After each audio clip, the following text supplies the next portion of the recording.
Good morning mga tol. Ah,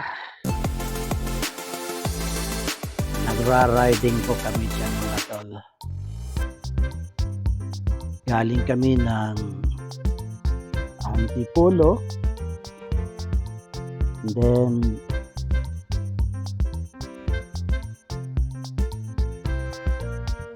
nag-U-turn kami papuntang Tikling. Then Tikling to Taytay. Nahirapan ako diyan mga tol kasi baguhan po ako sa motor na di-clutch. Ang nakasanayan ko kasi walang clutch. Pero mayroong cambio. Wala lang siyang clutch. Yan nga lang, malaki talagang pagkakaiba. Pero sa awa ng Diyos, nairaos ko din yung road test. Break-in. Ni-break-in ko yung bagong motor. Sabay practice na rin. Galing kami ng Masinag, madaling araw pa. Tapos to Antipolo. Hinahabol kasi namin yung blessings. Magpapa-blessings ng motor. Sorry mga tol, may trangkaso tayo pero okay lang naman. Pinablesingan natin siya para meron tayong masasabing prayer sa biyahe sa bagong motor. Kahit medyo mahirap dahil nga di-clutch siya, pero okay lang, tuloy-tuloy lang. Di ko kabisado yung daan. Tapos si Mrs. sa likod ko, pag tinanong, walang maisagot minsan, kaya humihinto ako sa tao dyan sa paligid para magtanong kung tama ba itong tinatahak namin, para ba ito sa lusot sa Tikling Rizal. Tama nga naman. Tapos napasok nga ako doon sa one way. Hindi ko nakita na one way pala. Pag tingala ako sa taas, one way. Oy, huminto ako. Nasa kalagitnaan na, tapos bumalik. Tinantsawan pa ako nung rider na dumaan. Oy, di mo ba nakita? One way kasi yung may one way dyan na napasok ko. Tapos kaya kami nag-U-turn dyan sa Taytay dahil bibili kami ng pato. Dahil yung pato ipapadugo ni Mrs. sa motor. Tradisyon sa mga matatanda kasi kailangan daw yung bagong motor, bagong sasakyan, kailangan ipag-leasing tapos paduguan. Sunod na lang tayo. Wala namang mawawala kung sundin natin ang kanilang tradisyon. Kaya pumunta kaming Taytay. Pagdating naman sa Taytay mga tol, medyo tanghali na, alas 9 na ng umaga. Wala na yung mga nagbebenta ng pato sa palengke. Naubos na daw yung mga patong binta nila. At umuwi na rin yung nagbebenta ng mga pato. Nagpaturo kami kung saan pwedeng makabili ng pato. Tinuro kami doon sa C6. Ang layo pala ng C6. Di na kami nagmotor kasi di ko kabisado yung lugar, mawawala lang kami. Tapos nag-tricycle na lang kami papunta doon sa C6. papunta at pabalik. Kaya ayun, nakarating din kami ng C6 at nakabili ng pato. Tapos bumiyahe na uli kami from Tikling to dito na sa amin sa Kupang, Antipolo City pa rin. Pagdating namin dito,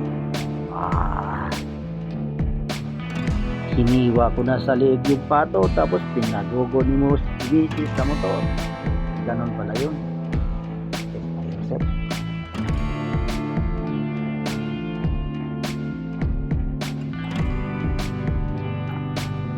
Yung pato mga tol, sarap sana yun gawing pulutan, pero binigay ko na lang doon sa mga kumpare ko doon sa kabilang kanto. Yung buong pato na yun nagkakahalaga ng 800. Mahal pala yung pato, aking pato. Tuwang-tuwa naman yung mga kumpare ko na binigyan ko, yung mga nagtrabaho sa creek. Doon sa una nating video, yung mga creek, yung mga pugi na nagtrabaho sa creek, sila yung binigyan ko ng pato na yun. Ito nila, ginawa siguro ng pulutan yun. Hindi na rin ako tumitin kasi nga ako yung nagpalihi, tawag dyan sa Tagalog, paitan ni Bisaya ta mga tol. Hirap may Tagalog ni Bisaya, gahi kaig dila, sus Ginoo ko. Tapos may mga taon pa na lisod kayo buong Tagalog, Bisayao na lang yun. Yun na mga tol. Sa susunod naming biyahe mga tol, doon naman kami sa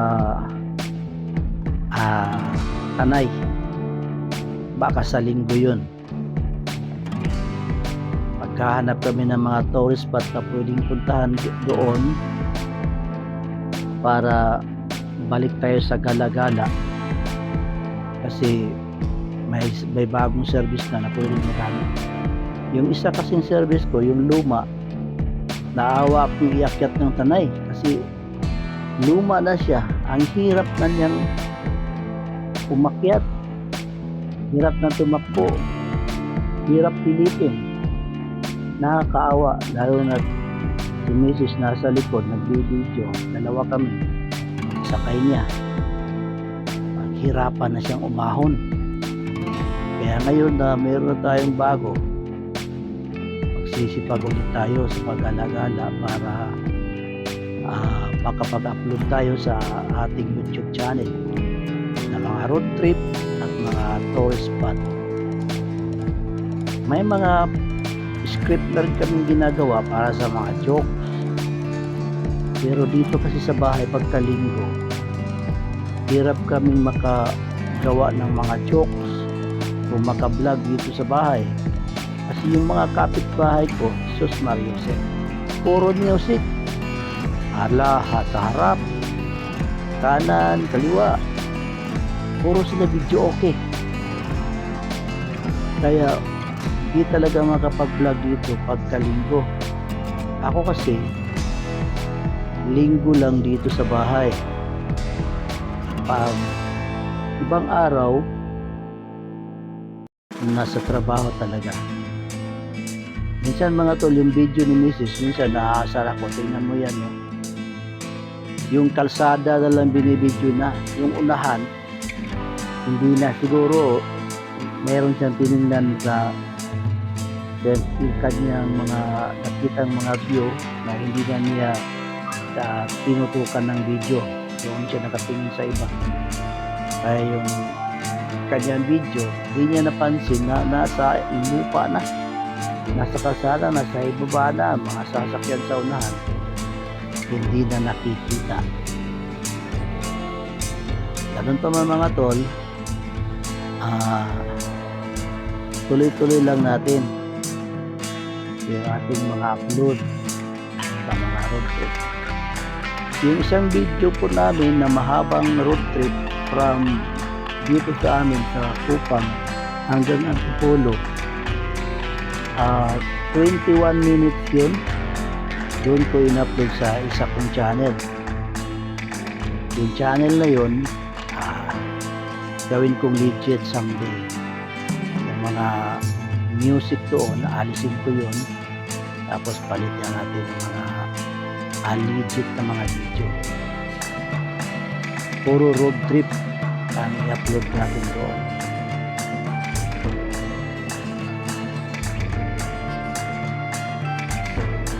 Diyan naman banda mga tol, malapit na yan sa Taytay. Kaya medyo matuli na yung takbo ko. Dahil yung kalsada na yan, medyo kabisado ko na. Dahil matagal kaming nanirahan dyan sa Angono. At isang kalsada na yan, lagi akong dumadaan dyan, nagko-commute. Kaya kabisado ko na kung saan yung lubak, saan yung kurbada. Kaya medyo matuli na yung takbo ko.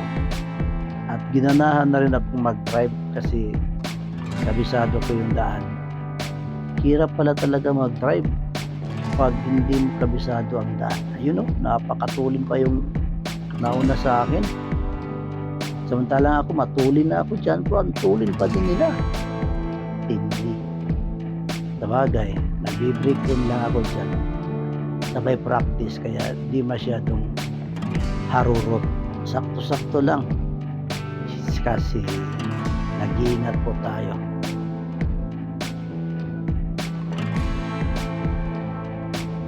Mga tol, panatilihin lang ang pagsubaybay sa ating YouTube channel. Nang sa ganun ay inyong masundan ang ating mga upload. Marami po tayong gagawin mga road trip at mga joke. Salamat mga tol ha. Thanks for watching. Laris Jim Vlog is back. Thanks for support. Thank you, thank you, thank you.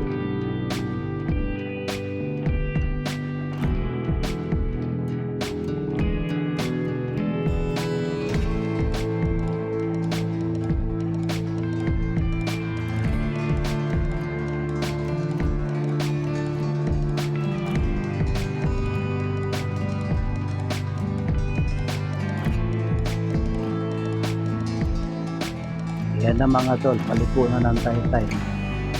Taytay Palengke. Medyo matraffic dyan sa unahan. Dahil linggo, maraming mga nagra-ride. Ay, kakaantok na. Thank you mga tol ha.